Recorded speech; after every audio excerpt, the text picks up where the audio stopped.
जनगणना केवल लोगों की संख्या गिनने की प्रक्रिया नहीं होती है, बल्कि इससे सरकार को इस समझने में मदद मिलती है कि आम जनता किन परिस्थितियों में रह रही है, किन चीज़ों की उन्हें ज़रूरत है और किन क्षेत्रों में सुधार किया जाना चाहिए। भारत में पिछली बार जनगणना वर्ष 2011 में हुई थी और 2021 में प्रस्तावित जनगणना कोविड महामारी के चलते स्थगित हो गई थी। अब केंद्र सरकार ने घोषणा की है कि जल्दी देश में अगली जनगणना की प्रक्रिया शुरू की जाएगी। जनगणना 2 चरणों में होती है, हाउसिंग सेंसस और पॉपुलेशन सेंसस।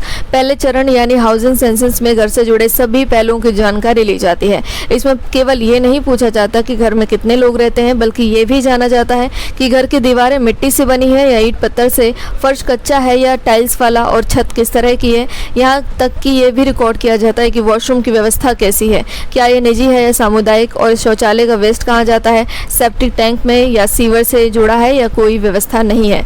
जनगणना के दौरान ये तो देखा जाता ही है कि फैमिली की इनकम कितनी है, घर कितना बड़ा है या प्रॉपर्टी और कितनी गाड़ियां हैं, लेकिन इसके अलावा ये तक देखा जाता है कि घर कितना आलीशान है और घर में महंगी चीज़ों का इस्तेमाल होता है या सस्ती चीज़ों का। आइए जानते हैं जनगणना के दौरान किस तरह के सवाल पूछे जाते हैं और क्या देखा जाता है।